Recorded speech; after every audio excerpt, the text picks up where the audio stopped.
नमस्कार साथियों, नवमीत पाठशाला में आपका स्वागत है। आज की हमारी विशेष कक्षा का विषय है गृह प्रबंधन यानी कि होम मैनेजमेंट। साथियों, क्या आप जानते हैं कि प्रबंधन प्रक्रिया का हृदय किसे कहते हैं? मार्विन मुंडेल के परिवर्तन के वर्ग कौन से हैं और उनका सही क्रम क्या होता है? और पाथवे चार्ट में आखिर धागे का इस्तेमाल क्यों होता है? इन सभी प्रश्नों के उत्तर और इनसे जुड़े और भी कई महत्वपूर्ण तथ्य आपको इसी क्लास में मिलेंगे, इसीलिए अंत तक बने रहिए। चलिए सबसे पहले एक नज़र डालते हैं कि आज हम क्या क्या पढ़ने वाले हैं। हमारी आज की कक्षा का रोड मैप कुछ इस तरह का रहेगा। सबसे पहले हम गृह प्रबंधन का एक परिचय लेंगे, उसकी दार्शनिक पृष्ठभूमि को समझेंगे। हम ये जानेंगे कि ये सिर्फ एक काम नहीं बल्कि एक दर्शन कैसे है। इसके बाद हम प्रबंधन के चक्र पर आएंगे, जो इसकी सबसे ज़रूरी प्रक्रिया है। यहाँ पर हम योजना, नियंत्रण और मूल्यांकन जैसे चरणों का बहुत गहराई से विश्लेषण करेंगे। फिर हम जानेंगे कि प्रबंधन करने के लिए हमारे पास कौन कौन से साधन होते हैं, यानी हम पारिवारिक संसाधनों के वर्गीकरण को समझेंगे, जिसमें मानवीय और भौतिक संसाधन शामिल हैं। चौथे भाग में हम इस ज्ञान को व्यवहारिक रूप देंगे और समय, ऊर्जा और कार्य प्रबंधन जैसी तकनीकों पर विस्तार से चर्चा करेंगे, जो परीक्षा में सबसे ज्यादा पूछी जाती हैं। और अंत में हम पूरी कक्षा का एक त्वरित पुनरावलोकन करेंगे और कुछ महत्वपूर्ण प्रश्नों पर भी नजर डालेंगे, जो आपकी परीक्षा की तैयारी में बहुत मदद करेंगे। तो चलिए शुरू करते हैं हमारे पहले अध्याय से, गृह प्रबंधन एक परिचय। साथियों, किसी भी विषय को गहराई से समझने के लिए उसके तकनीकों या प्रक्रियाओं को रटने से पहले ये समझना बहुत जरूरी है कि वो विषय आखिर है क्या, उसका जन्म क्यों हुआ और उसके पीछे का दर्शन क्या है। इस यूनिट में हम गृह प्रबंधन की नींव रखेंगे। हम इसे केवल एक घरेलू कार्य के रूप में नहीं, बल्कि एक अकादमिक विषय के रूप में देखेंगे और इसके दार्शनिक आधार को समझने की कोशिश करेंगे। इस परिभाषा को बहुत ध्यान से देखिए और अपने नोट्स में इसे जरूर लिख लीजिए। इसमें साफ साफ कहा गया है कि गृह प्रबंधन केवल घर को व्यवस्थित रखने की क्रिया नहीं है। इसका मतलब ये हुआ कि ये सिर्फ झाड़ू पोछा, साफ सफाई या चीजों को उनकी जगह पर रखने तक सीमित नहीं है। ये उससे कहीं ज्यादा गहरी और एक व्यापक अवधारणा है। ये एक दर्शन है, ये एक माध्यम है, एक तरीका है जिसके द्वारा एक परिवार अपने जीवन मूल्यों यानी अपनी वैल्यूज और अपने आदर्शों को हकीकत में बदलता है। अब सवाल ये उठता है कि ये मूल्य क्या है। देखिए, हर परिवार के कुछ मूल्य होते हैं। किसी परिवार के लिए शिक्षा सबसे बड़ा मूल्य हो सकता है, तो वे अपने संसाधनों का प्रबंधन बच्चों की पढ़ाई के इर्द गिर्द करेंगे। उनका बजट, उनका समय, सब कुछ बच्चों की अच्छी शिक्षा को सुनिश्चित करने में लगेगा। वहीं किसी और परिवार के लिए स्वास्थ्य सबसे महत्वपूर्ण हो सकता है, तो उनका प्रबंधन पौष्टिक भोजन और व्यायाम के आसपास केंद्रित होगा। इसको ऐसे समझिए जैसे एक जहाज का कप्तान सिर्फ जहाज को पानी पर चलाता नहीं है, बल्कि वो इसे एक मंजिल की ओर, एक लक्ष्य की ओर लेकर जाता है। यहाँ पर वो मंजिल है परिवार के लक्ष्य और उन लक्ष्यों तक पहुंचने का जो पूरा नक्शा है, जिसे हम नियोजन कहते हैं। जिस तरह से जहाज को चलाया जाता है, जिसे हम नियंत्रण कहते हैं, वही गृह प्रबंधन है। ये केवल एक काम नहीं, बल्कि परिवार को एक सार्थक दिशा देने की कला और विज्ञान दोनों है। एरन ओपेनहाइम की ये परिभाषा परीक्षाओं में अक्सर ही पूछी जाती है, इसलिए इसके हर शब्द पर ध्यान दीजिएगा। चलिए इसे शब्द दर शब्द समझते हैं। पहला महत्वपूर्ण शब्द है प्रक्रिया। प्रक्रिया का मतलब है कि ये कोई एक जादुई घटना नहीं है, बल्कि ये कई छोटे छोटे एक दूसरे से जुड़े हुए कदमों की एक श्रृंखला है। ये एक के बाद एक होने वाले चरणों का एक समूह है। जैसे अगर आपका लक्ष्य एक सफल डिनर पार्टी आयोजित करना है, तो प्रक्रिया में मेन्यू तय करना, खरीदारी करना, खाना बनाना, घर सजाना और मेहमानों का स्वागत करना शामिल होगा। ये सब मिलकर एक प्रक्रिया बनाते हैं। और दूसरा महत्वपूर्ण हिस्सा है जो हम चाहते हैं। इसका मतलब है हमारे लक्ष्य, हमारी इच्छाएं, हमारी आकांक्षाएं। ये लक्ष्य कुछ भी हो सकते हैं। बच्चों के लिए अच्छी शिक्षा, एक नया घर खरीदना या बस एक शांतिपूर्ण और खुशहाल पारिवारिक जीवन। ये लक्ष्य अल्पकालिक यानी शॉर्ट टर्म हो सकते हैं, जैसे आज रात का खाना बनाना, या फिर दीर्घकालिक यानी लॉन्ग टर्म हो सकते हैं, जैसे बच्चों की उच्च शिक्षा के लिए पैसे बचाना। तो प्रबंधन वो पूरा रास्ता है, वो पूरी प्रक्रिया है जो हमें हमारी इच्छाओं तक, हमारे लक्ष्यों तक पहुंचाती है। ये परिभाषा गृह प्रबंधन के उद्देश्य को, उसके क्यों को बहुत ही साफ तौर पर सामने रखती है। हम प्रबंधन इसलिए करते हैं ताकि हम अपने पारिवारिक लक्ष्यों को सफलतापूर्वक प्राप्त कर सकें। अब हम कुछ अन्य महत्वपूर्ण विद्वानों की परिभाषाओं को देखते हैं, क्योंकि यहाँ से सीधे सीधे प्रश्न बनते हैं, जैसे प्रबंधन को मानसिक प्रक्रिया किसने कहा? तो देखिए, सबसे पहले है ग्रॉस एवं क्रैंडल। इन्होंने कहा कि प्रबंधन एक मानसिक प्रक्रिया है। इस पर ध्यान दीजिए, मानसिक। इसका मतलब है कि प्रबंधन हाथों से ज्यादा दिमाग में होता है। ये सोचने, समझने, विश्लेषण करने और सबसे महत्वपूर्ण निर्णय लेने की प्रक्रिया है। जब एक गृहिणी ये तय करती है कि आज खाने में क्या बनेगा या महीने का बजट कैसे बनेगा, तो ये एक मानसिक प्रक्रिया है। इसमें शारीरिक श्रम से पहले बहुत सारी दिमागी कसरत होती है। इन्होंने इसके मनोवैज्ञानिक पक्ष पर जोर दिया। इसके बाद आते हैं निकल एवं डॉर्सी। इनकी परिभाषा परीक्षा की दृष्टि से सबसे महत्वपूर्ण है। इसे स्टार मार्क कर लीजिएगा। इन्होंने प्रबंधन को 3 व्यावहारिक चरणों में बांटा: नियोजन, नियंत्रण और मूल्यांकन, यानी प्लानिंग, कंट्रोलिंग और इवैल्यूएशन। प्लानिंग यानी भविष्य के लिए सोचना, कंट्रोलिंग यानी योजना को लागू करना और उस पर नजर रखना, और मूल्यांकन यानी ये देखना कि काम कैसा हुआ। ये तीनों शब्द गृह प्रबंधन की रीढ़ की हड्डी हैं और हमारी आगे की पूरी पढ़ाई इन्हीं पर आधारित होगी। और अंत में कुत्ज़न ने इसे एक व्यावहारिक विज्ञान कहा, यानी ये कोई फिजिक्स या केमिस्ट्री जैसा सैद्धांतिक विज्ञान नहीं है जिसे सिर्फ लैब में किया जाए, बल्कि ये एक ऐसा विज्ञान है जिसे हम अपने दैनिक जीवन में प्रयोग करके अपने जीवन को बेहतर बनाते हैं, जैसे कि समय प्रबंधन के सिद्धांत या बजट बनाने के नियम। ये एक बहुत ही प्रसिद्ध और महत्वपूर्ण प्रश्न है कि गृह प्रबंधन कला है या विज्ञान, और इसका सही उत्तर है, जैसा कि स्लाइड पर लिखा है, ये दोनों का एक अनूठा मिश्रण है। पहले समझते हैं कि ये विज्ञान क्यों है। ये विज्ञान है क्योंकि इसमें कुछ निश्चित नियमों, सिद्धांतों और प्रक्रियाओं का पालन होता है। जैसे बजट बनाना एक वैज्ञानिक प्रक्रिया है जिसमें आय और व्यय का पूरा हिसाब रखा जाता है।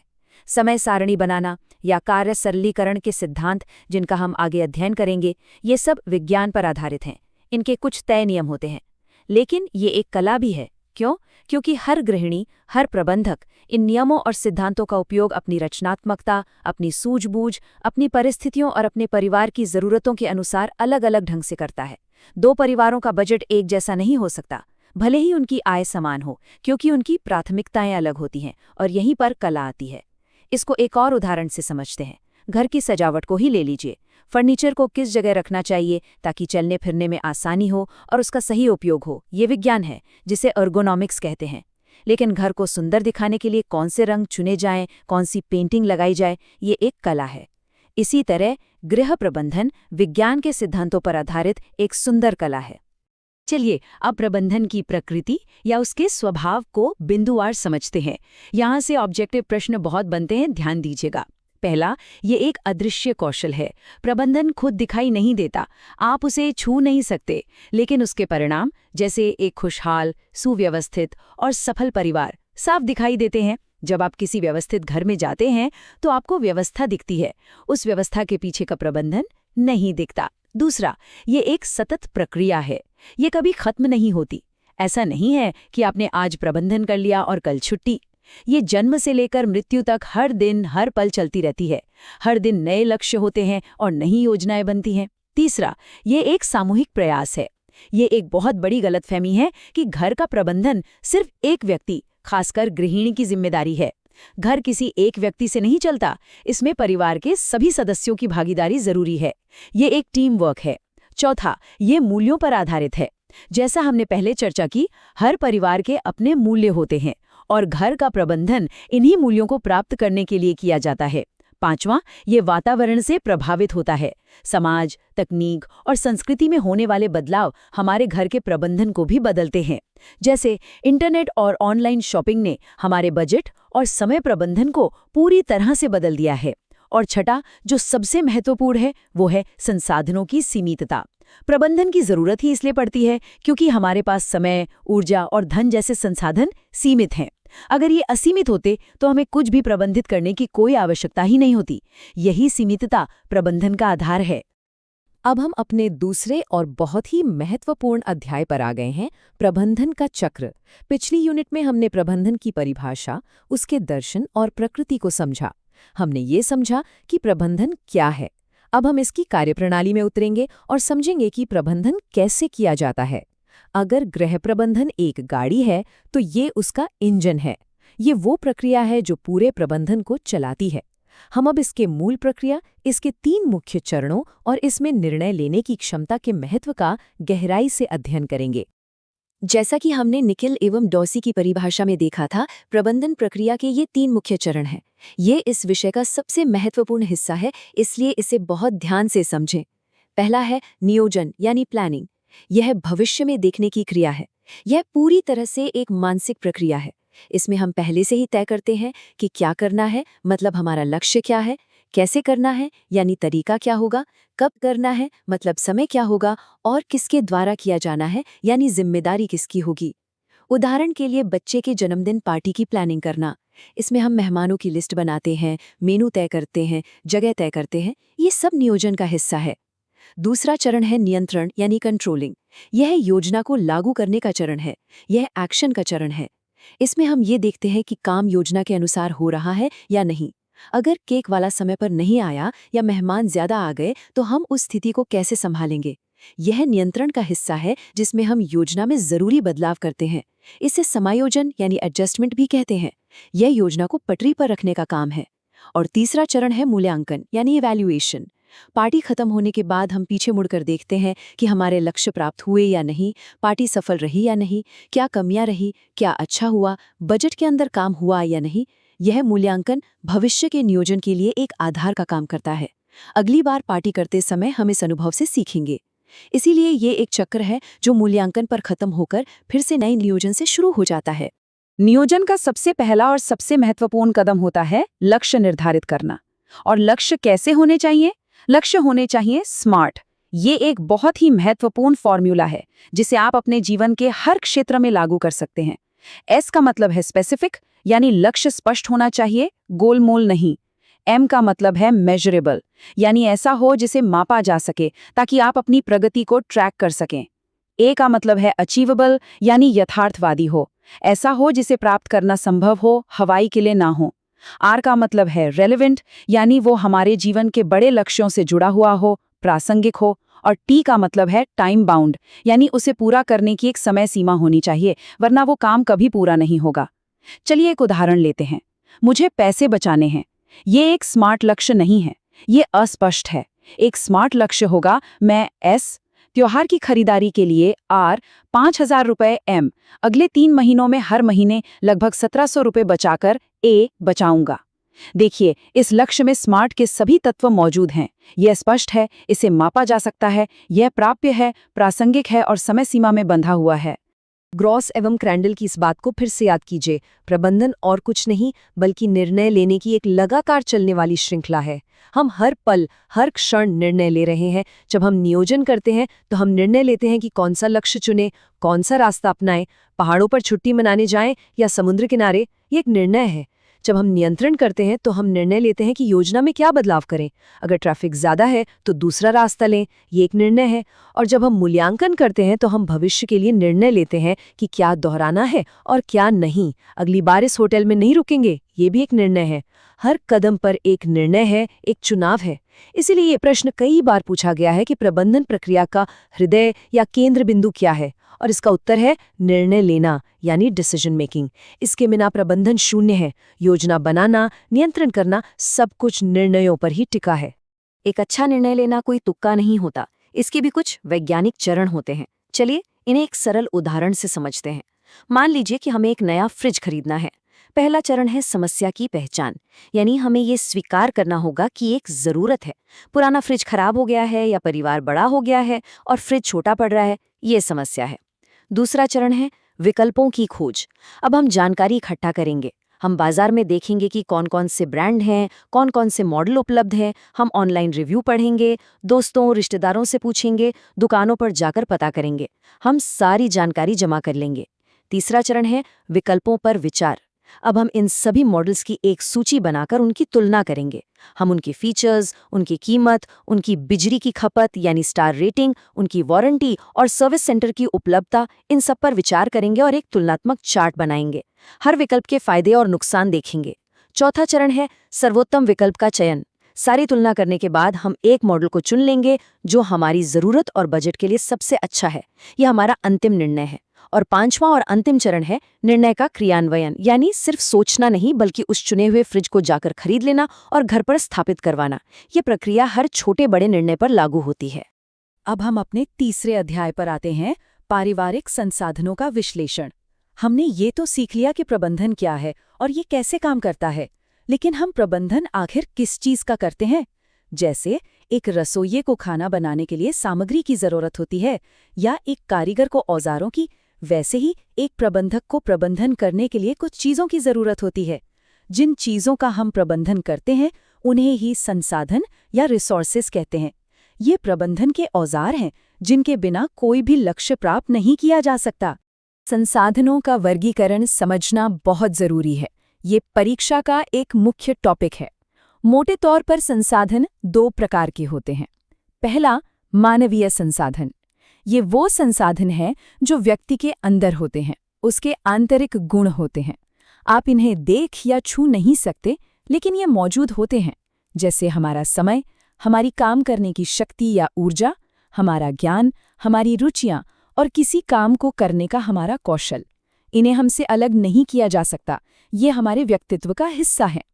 दूसरा प्रकार है भौतिक या अमानवीय संसाधन। ये बाहरी वस्तुएं हैं जिन्हें हम देख और छू सकते हैं, जैसे धन, हमारा घर, जमीन, गाड़ियां, किताबें और यहाँ तक कि स्कूल, पार्क, अस्पताल जैसी सामुदायिक सुविधाएं भी इसी में आती हैं। एक महत्वपूर्ण अंतर ये है कि मानवीय संसाधनों को हम शिक्षा और अभ्यास से बढ़ा सकते हैं, जैसे आप इस कक्षा से अपना ज्ञान बढ़ा रहे हैं, लेकिन भौतिक संसाधन अक्सर सीमित होते हैं। एक कुशल प्रबंधक इन दोनों तरह के संसाधनों के बीच एक बेहतरीन संतुलन बनाता है, जैसे अपने ज्ञान यानी मानवीय संसाधन का उपयोग करके धन यानी भौतिक संसाधन कमाना। सभी संसाधनों की कुछ सामान्य विशेषताएं होती हैं, चाहे वे मानवीय हों या भौतिक। पहली, उपयोगिता। कोई भी चीज तभी संसाधन बनती है जब वो हमारे लिए उपयोगी हो और हमारी किसी जरूरत को पूरा करे। रेगिस्तान में पड़ा एक पत्थर बेकार है, लेकिन घर बनाने में वही पत्थर एक मूल्यवान संसाधन बन जाता है। उपयोगिता ही किसी वस्तु को संसाधन बनाती है। दूसरी और सबसे महत्वपूर्ण विशेषता है सीमितता। सभी संसाधन सीमित हैं। समय, ऊर्जा, पैसा, कोई भी चीज असीमित नहीं है और यही प्रबंधन का आधार है। तीसरी विशेषता है विनिमयता, यानी इंटरचेंजेबिलिटी। ये बहुत महत्वपूर्ण है।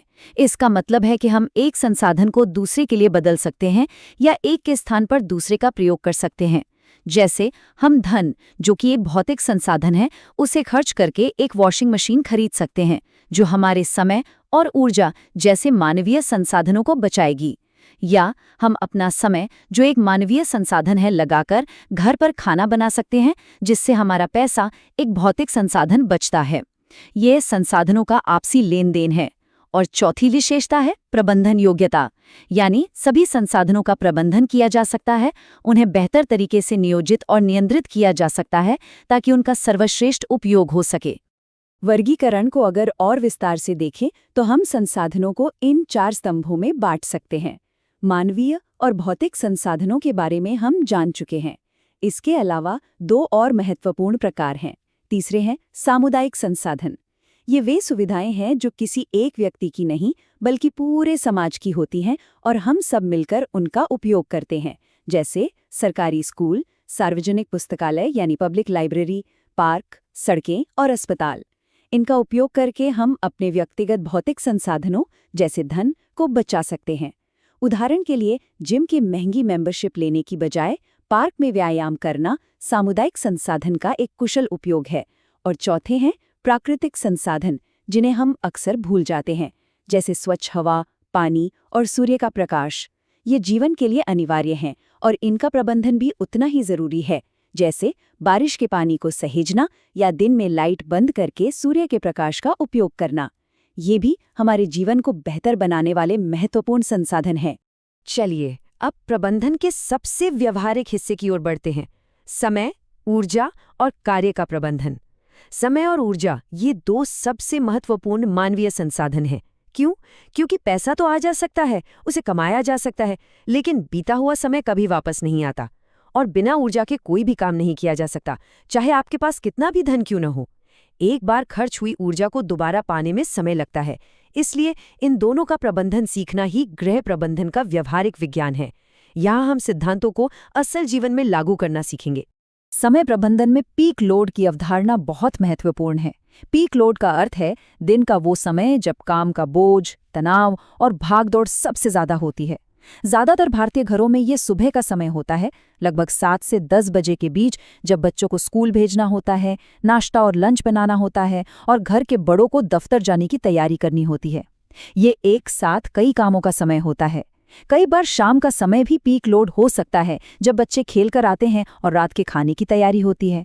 एक सफल समय प्रबंधक वही है जो इस पीक लोड के समय का पहले से नियोजन कर ले। इसके लिए कई तकनीकें हैं, जैसे कुछ तैयारी रात में ही करके रखना, बच्चों की यूनिफॉर्म प्रेस करना, सब्जी काट कर रखना, या फिर कामों को परिवार के सदस्यों में बांट देना, या कुछ कामों को सरल बना देना। आप सब अपने अपने जीवन में सोचिए कि आपका पीक लोड का समय कौन सा है और आप उसे कैसे प्रबंधित करते हैं। इस समय को सफलतापूर्वक प्रबंधित करने का मतलब है कि आपका आधा दिन तनाव मुक्त हो गया।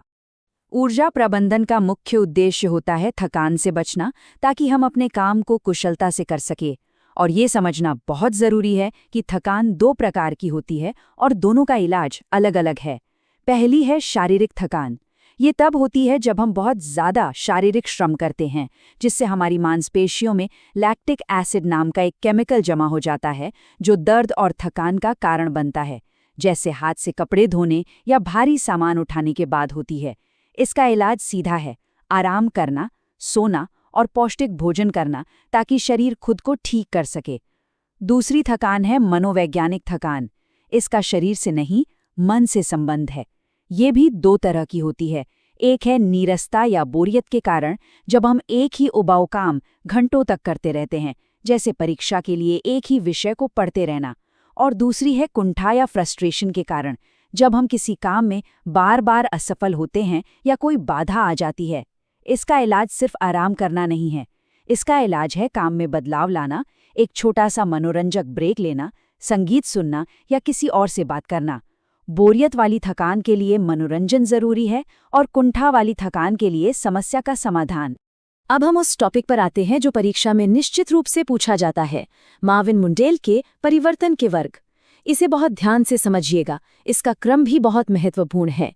इन्होंने कार्य सरलीकरण यानी काम को आसान बनाने के लिए 5 स्तरों पर बदलाव करने का सुझाव दिया। स्तर 1 है हाथ और शरीर की गतियों में परिवर्तन। ये सबसे बुनियादी स्तर है। इसमें हम काम करने के तरीके को बदलते हैं ताकि कम से कम थकान हो, जैसे एक हाथ की बजाय दोनों हाथों का उपयोग करना या सही मुद्रा में बैठकर काम करना। स्तर 2 है उपकरण और कार्य केंद्र में परिवर्तन। इसमें हम बेहतर और आधुनिक उपकरणों का उपयोग करते हैं या अपने काम करने की जगह को बेहतर बनाते हैं, जैसे सिलबट्टे की जगह मिक्सर का उपयोग करना या रसोई में सभी जरूरी सामान को पास पास रखना ताकि बार बार चलना ना पड़े।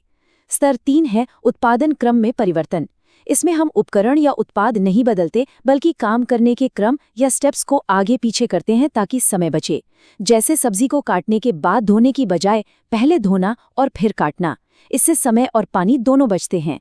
स्तर 4 है अंतिम उत्पाद में परिवर्तन, यानी हम जो चीज़ बना रहे हैं उसी में ऐसा बदलाव कर देना जिससे हमारा काम आसान हो जाए, जैसे मेहमानों के लिए कॉटन के मेज़पोश की जगह क्रश फैब्रिक का इस्तेमाल करना जिसे प्रेस करने की ज़रूरत न हो। और स्तर 5 है कच्चे माल में परिवर्तन। ये सबसे उन्नत स्तर है। इसमें हम कच्चे माल की जगह रेडीमेड या सेमी प्रोसेस्ड चीज़ों का इस्तेमाल करते हैं, जैसे घर पर मसाले पीसने की बजाय बाजार से पिसे हुए मसाले ले आना। ये 5 स्तर क्रम से याद रखना अति आवश्यक है। कार्य को सरल बनाने के लिए पहले उसका विश्लेषण करना जरूरी है। इसके लिए कुछ अनौपचारिक यानी पेन पेंसिल तकनीकें हैं। पहली है प्रोसेस चार्ट। इसमें काम के हर कदम को कुछ विशेष चिन्हों जैसे गोला, तीर, वर्ग द्वारा कागज पर बनाया जाता है। इसे देखकर हमें ये पता चलता है कि कौन सा कदम अनावश्यक है और उसे हटाया जा सकता है या किसका क्रम बदला जा सकता है। दूसरी है ऑपरेशन चार्ट। ये विशेष रूप से हमारे दोनों हाथों की गतियों का अध्ययन करता है। इसमें एक चार्ट पर बाएं और दाएं हाथ की हर गतिविधि को अलग अलग लिखा जाता है ताकि ये पता चल सके कि कहीं एक हाथ खाली तो नहीं बैठा है या दोनों हाथों का बेहतर और समन्वित उपयोग कैसे हो सकता है। और तीसरी जो बहुत ही अनोखी और महत्वपूर्ण है वो है पाथवे चार्ट। इसमें कमरे का एक नक्शा बनाकर जहाँ जहाँ हम जाते हैं या जहाँ जहाँ उपकरण रखे हैं वहाँ पिन लगा दी जाती है। फिर एक धागे को एक पिन से दूसरी पिन तक ले जाके ये मापा जाता है कि काम को करने में गृहिणी को कितना चलना पड़ा। बाद में धागे की लंबाई मापी जाती है। काम में सुधार के बाद यह प्रक्रिया दोहराई जाती है। धागे की लंबाई जितनी कम होगी, काम उतना ही सरल और सुव्यवस्थित माना जाएगा। ये प्रश्न अक्सर आता है कि धागे का प्रयोग किस चार्ट में होता है। तो साथियों, इसी के साथ हमारी आज की कक्षा का मुख्य भाग समाप्त होता है। हमने गृह प्रबंधन के दर्शन से लेकर उसकी व्यावहारिक तकनीकों तक का सफर तय किया है। अब समय है एक त्वरित पुनरावलोकन का, जिसमें हम उन सभी महत्वपूर्ण बिंदुओं को दोहराएंगे जो परीक्षा की दृष्टि से सबसे ज्यादा जरूरी है, ताकि ये सभी तथ्य आपके दिमाग में अच्छी तरह से बैठ जाएं। चलिए आज की कक्षा के सार को इन बिंदुओं में समझते हैं। पहला, प्रबंधन मुख्य रूप से एक मानसिक, सतत और सामूहिक प्रक्रिया है जो कला और विज्ञान दोनों है। दूसरा, प्रबंधन चक्र के 3 चरण हैं: नियोजन, नियंत्रण और मूल्यांकन। ये क्रम बहुत महत्वपूर्ण है। तीसरा, निर्णय लेना ही प्रबंधन प्रक्रिया का हृदय है, उसका केंद्र बिंदु है।